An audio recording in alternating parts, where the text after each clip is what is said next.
House resumes and debate continues. Yes, Honorable Pinard, you are recognized. You may proceed. Thank you, Speaker.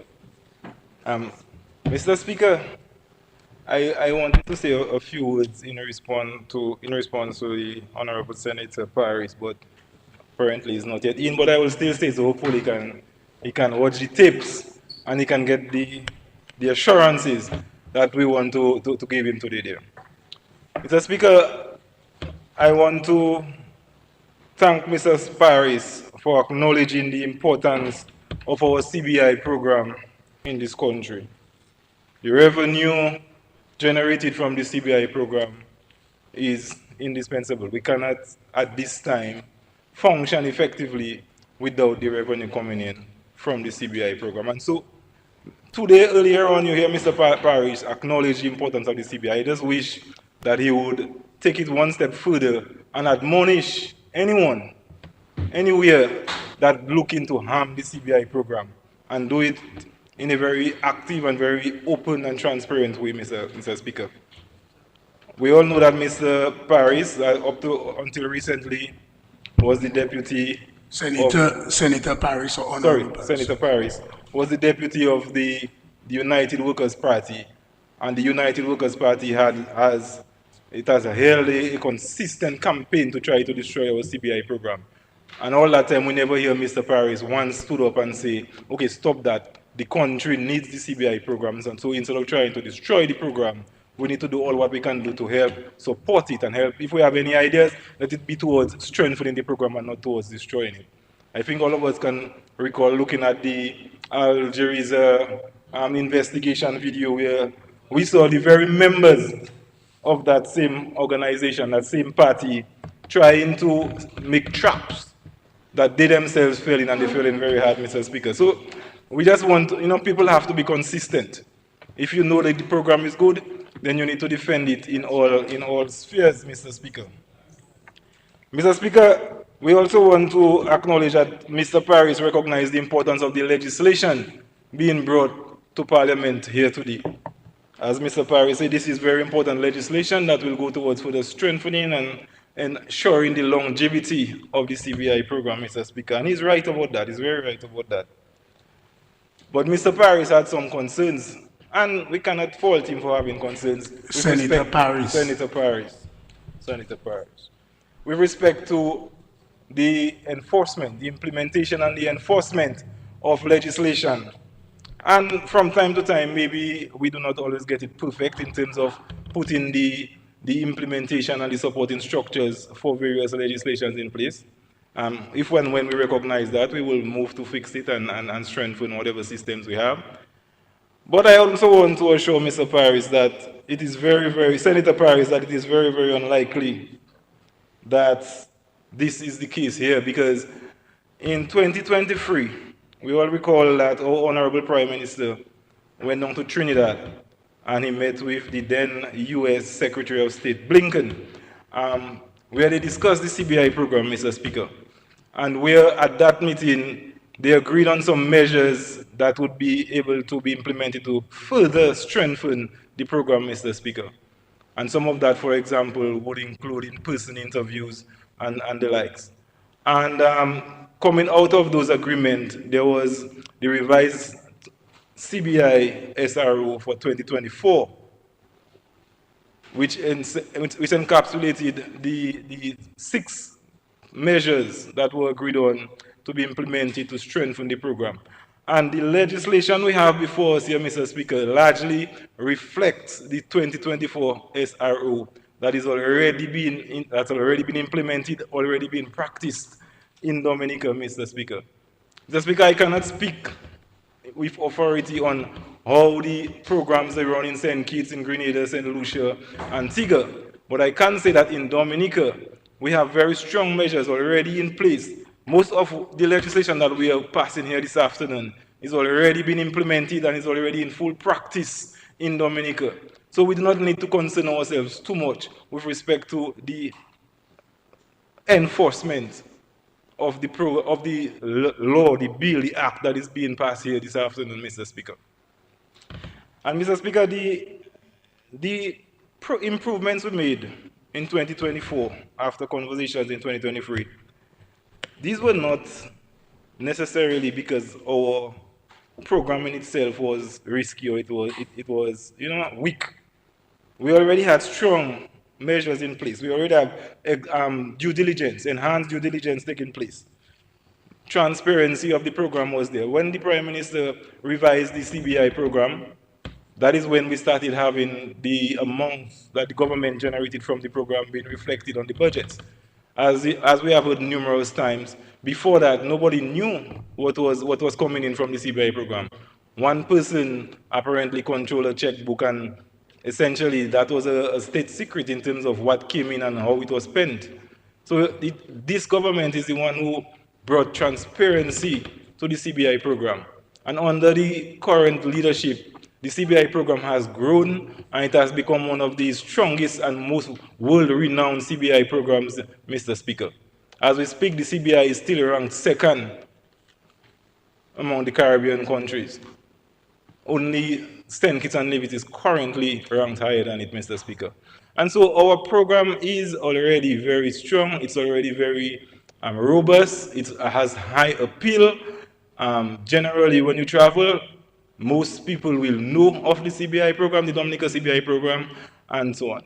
Nonetheless, to continue to appease those people who might have concerns over various factors, and yeah, I mean, anybody can have concerns from time to time, but we continue to listen, to address the issues that they bring, and we continue to strengthen the program as we are able to, because we all appreciate and recognize that this is not some program that we can just let slide by. And we also have to recognize the integrity of our citizenship. And we do not take these things lightly.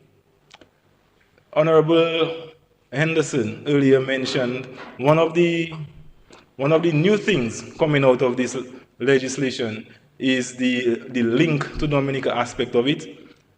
And one part of that, for example, is an in-person interview. Other parts of it, includes coming to Dominica for at least 30 days over a 5-year period. But even the in-person interview, which is part of that link, is already part of the SRO and is already enforced, Mr. Speaker. So even the parts that are new already have aspects of it that are already being implemented, Mr. Speaker. So that said, I think we can all agree that the implementation, the enforcement of the legislation coming here this afternoon is not in doubt because we're already well down that road. Now, Mr. Speaker, we have to go on to say that we're speaking about the importance of the CBI, and some people might forget about this. You know, they say politics is the art of repetition because sometimes people actually do forget, or sometimes the number of persons you think you're reaching when you speak, you don't reaching that many. So you have to keep on repeating yourself, and hopefully it will continue to sink in and it will continue to reach more and more people. So what I would like to do is to again repeat some of the major projects that our CBI project is currently supporting, Mr. Speaker. Mr. Speaker, as we speak, the CBI is assisting with the construction of an improvement of 10 hotels in Dominica.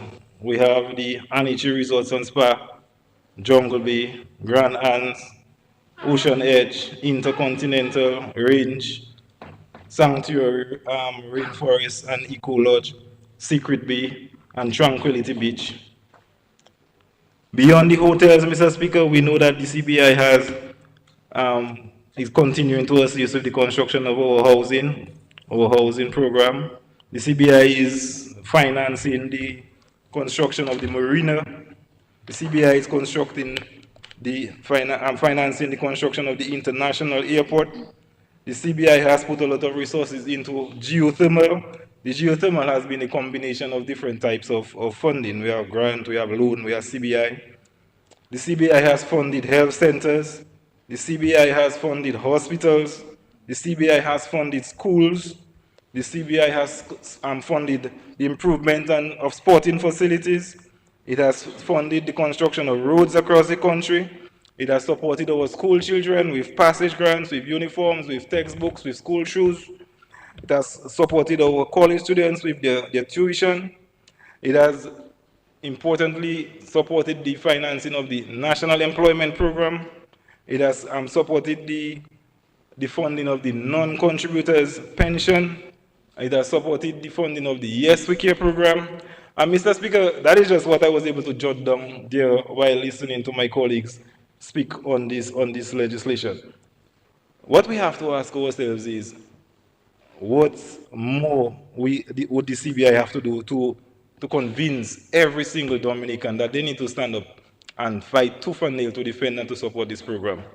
And Mr. Speaker, we have to bear in mind that if the CBI is supporting a program, that means it is also freeing up cash, other cash coming in through tax revenue and so on, to do other things. So indirectly, essentially, the CBI is supporting everything in the country.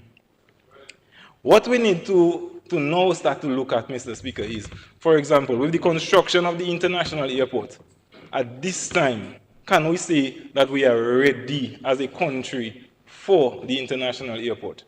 If we have the international airport open tomorrow, are we ready to receive the large number of visitors that we are hoping it will bring to our shores, Mr. Speaker?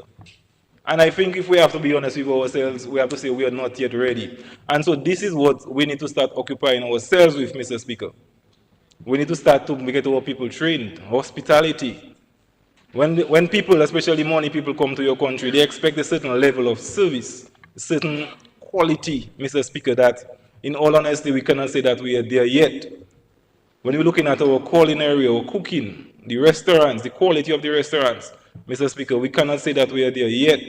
When you're looking at the quality of our rooms, the number of rooms and so on, that these people would need for accommodation, we can't say that we are there yet. When we're looking at the amount of small businesses that need to come up in support of these major capital projects, the international airport, the marina, we need to have increase in terms of farming products, because if you have in major hotels, you have a large number of people, you need to be able to provide them with fresh vegetables and fruits on an ongoing basis.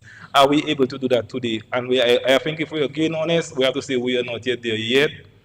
Mr. Speaker, and we can go down across the entire line, looking at and really dissecting every aspect of the country, of the service, of the products that we have available, and we have to see that we are not yet there. We're not yet at the point we need to be able to ensure that when those capital projects come on stream, we'll be able to get the maximum benefit from them. And so this is what we as a country need to start to occupy ourselves with. How can we get the people trained? How can we get people mind to orient towards those things that we need to develop? And so on. This is really what the ideas that you want to contend, coming from the opposition, coming from the government side, coming from the citizens union, everybody. How do we prepare ourselves? How do we get ourselves? How do we do the investments to ensure that when those programs actually come online, we will be ready to receive it, and we will ensure that anybody who visits this country will have nothing but good things to say when they go back. And when they go back, especially these money people, they're going to tell their friends, and their friends will come, and their friends will experience for themselves, and it will just be an ever-expanding chain. So we really need to do a deep dive into our own selves and see how do we get ourselves prepared for what is to come. Because the projects that are ongoing right now, these are transformational projects. Let us not kid ourselves about it. If these things come true, and when they come true, and we have 2027 is the ultimate year when all the major projects we have going on right now will be completed. We need to do what we need to do right now so that by 2027 we're hitting the ground running, we're good to go. Well, when people come here, Mr. Speaker, and they go out and they enjoy our falls, and the visitors enjoy our lakes and all our natural resources on our sides, visit our rivers and so on. When the sun sets, do we have enough to occupy them? Do we have enough going on right now to let them say, okay, they're getting their bang for their buck by coming to Dominica? We have to bear in mind, Mr. Speaker, that people can choose to go anywhere in the world. Your money in your pocket, especially when you have plenty of it, you can go wherever you want. You don't have to come Dominica. You choosing to come Dominica, and in choosing to come Dominica, that means you're choosing not to go somewhere else. So you can't make the people regret their decision by coming here. You can't make people say, boy, better take my money and go Cambodia, better take my money and go Dubai, or something like that. Because these places, they're ready to receive those visitors. They're ready right now, today. So how are we going to get ourselves on the level where we become more attractive than those places, that people will choose us instead of those other places? This is the things that we need to be thinking of as a country. This is the things that we need to be doing as a country. But Mr. Speaker, I suspect that that is a conversation that we'll continue to have. Um, but we're on the right steps. At least we put in the infrastructure in place. We just want everybody to come along with us and everybody to, think. We need people to think for themselves, like, okay, what can I do so that I can benefit from those major projects when they come online? If you're a farmer, are you farming to your optimal capacity? We have been hearing about the hydroponics and so on for a while now. But it is time for that to come out of the 1 mile in Portsmouth and for it to find its way on everyday farms. All those other things.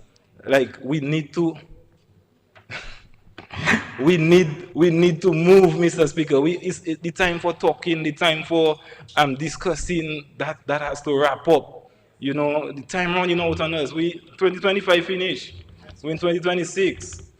And we all of us really want to see those things work. So we cannot sleep on us. We can't wait for when the international airport finish for us to say, okay, what are we going to do about nightlife? No, we have to look at nightlife now. So if we have legislation to pass, we need to pass it. If we have businesses to build, we need to build it. If we have people to train, we need to train them. So when airport open, when marina open, we go in, we good to go. Money can stay in the country.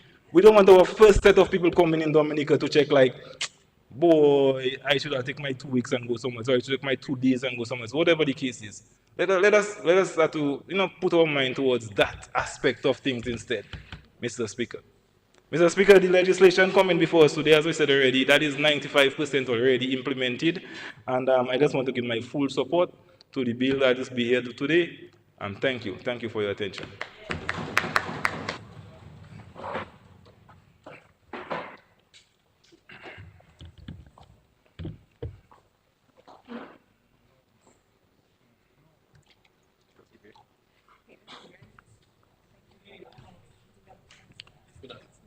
Yes, Honorable George, you are recognized. You may proceed.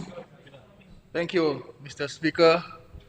Mr. Speaker, I rise to record my support for this bill tabled in this honorable house today, a bill to provide for the implementation of the Eastern Caribbean CBI Regulatory Authority.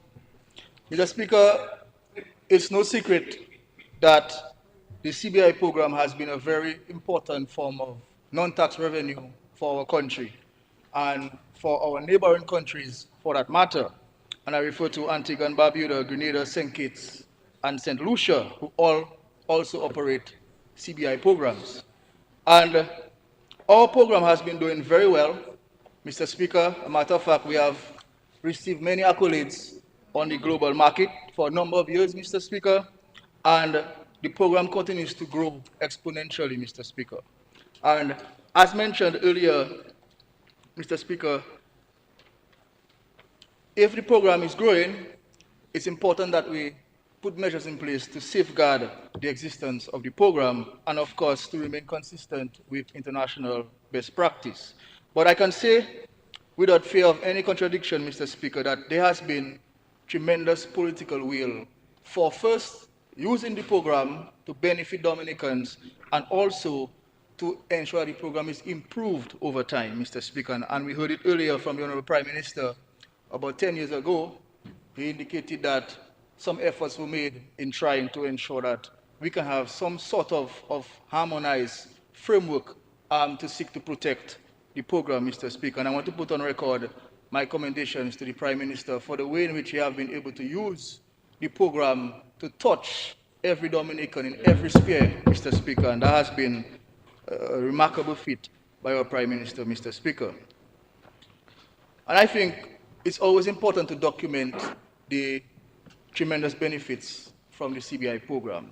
And I think we have to continue documenting all the positives from the program, Mr. Speaker. And my colleague, the member for Coliho, make mention of all the numerous projects that's being implemented with funds from the CBI program. We see that there's investments directly from the CBI program into small businesses. And we have to understand that as young people who have aspirations to enter the business world, the main challenge you will have is access to finance. And the CBI program has been that mechanism where we can support our young businesses and ensure that they can thrive. And also we have seen direct investments made in the healthcare sector, Mr. Speaker, again with proceeds from the CBI.